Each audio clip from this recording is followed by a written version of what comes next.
Hi there, Steve McGee. Just giving you the final wrap up for the year from Parliament. We've just about finished Parliament today, the 28th of November, and it's 5:45. It's been a really busy week, and it always is in the last week. So we have a break from Parliament until the first week of February next year. I think we're back on the 4th of February, which will be great, and we've got 16 or 17 weeks of Parliament next year.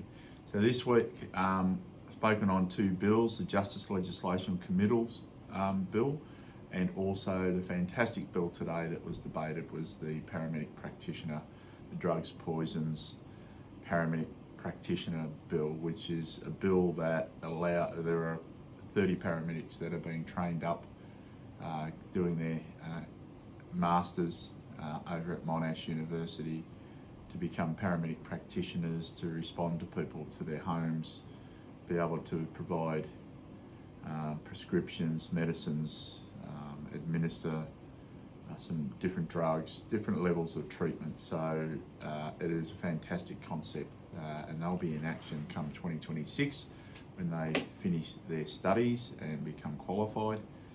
So it's a great bill. It got passed through the Legislative Assembly today and will go off to the Upper House.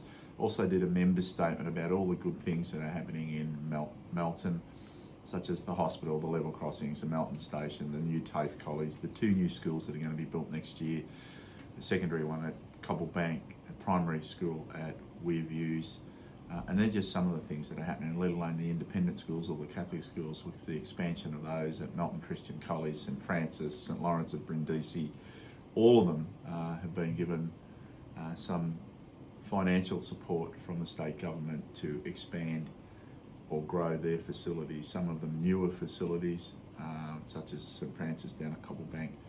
I think moving to stage 3, stage 2 is under build now, and but also the other thing is that the Exford Primary School is getting very close to being totally completed. Their gymnasium's almost complete, is my understanding.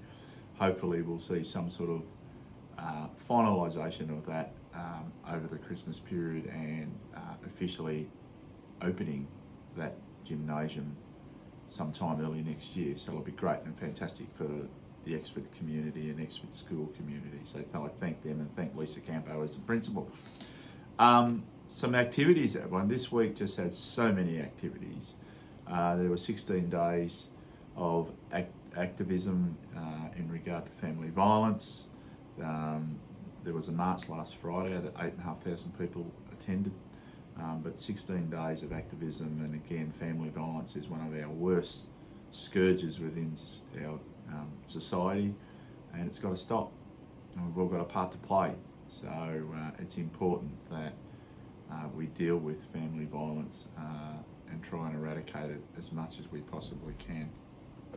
There was also a Christmas market in Queen's Hall, social enterprises. Sorry about the bells.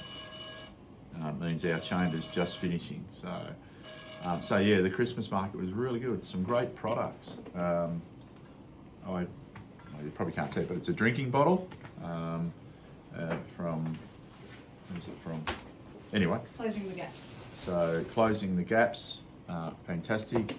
I bought a couple of small bottles of wine, and I think I bought some chocolates, which I think are in the fridge. So, but it was a fantastic social enterprises at the Christmas market in Queen's Hall, and great to see these, as I say, these enterprises being out and having a bit of promotion, and many people attended. Met with Jonathan Spear, the CEO of Infrastructure Victoria, to talk about infrastructure, Melton, the growth, things that we need in Melton, and where Infrastructure Victoria have done a fair bit of research in regard to some of the infrastructure and services for Melton. Youth Thrive had a breakfast the other morning. The speaker, Marie Edwards, put on a breakfast with Youth Thrive, who are an organisation that provides scholarships to youth in rural and regional areas.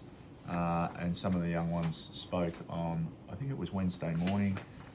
It was a fantastic breakfast, but just to hear some of their stories and where they are today with the support that they got from Youth Thrive. The other thing is anti-racism strategy that was launched, really good. We had that again, I think it was on Wednesday, I think. Been a big week. So yeah, an important strategy in regard to anti-racism, and many people from our diverse communities came in for that. Also, Victorian Seafood Fishing Showcase was here upstairs on the annex balcony, and they brought in some beautiful seafood so people could test and try, and absolutely glorious. And we have a fantastic seafood industry.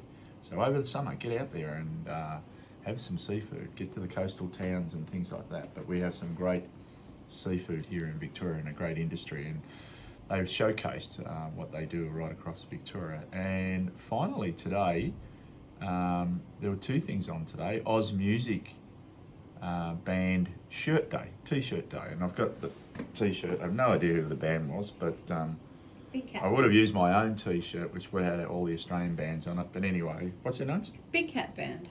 Big Cat Band, apparently. Never heard of them. Anyway, good Australian bands. You know, and we should support our Australian music industry and our live music industry, because it's really important, and Victoria is the best state for live music and live music venues. So keep supporting them, keep supporting the festivals, and enjoy yourselves. Get out there and enjoy yourselves.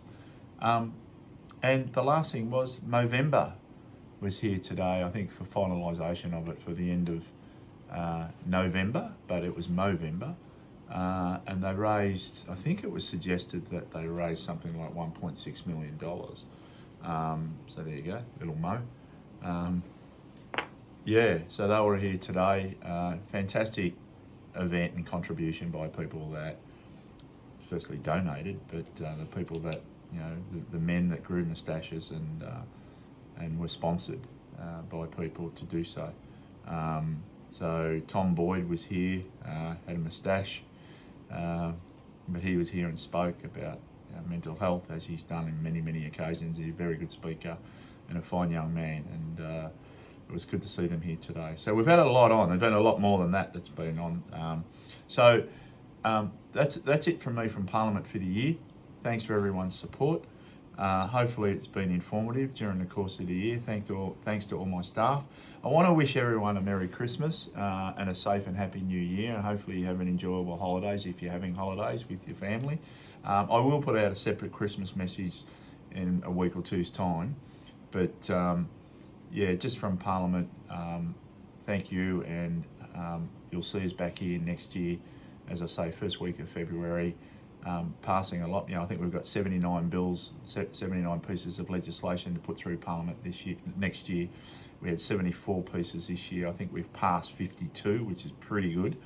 It's not a bad effort. So when they say the government's not doing anything, we've done a lot. Let me tell you, we've done a lot.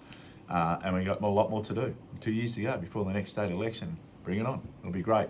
So thanks, Catcher and Melton. Have a safe weekend. Thank you.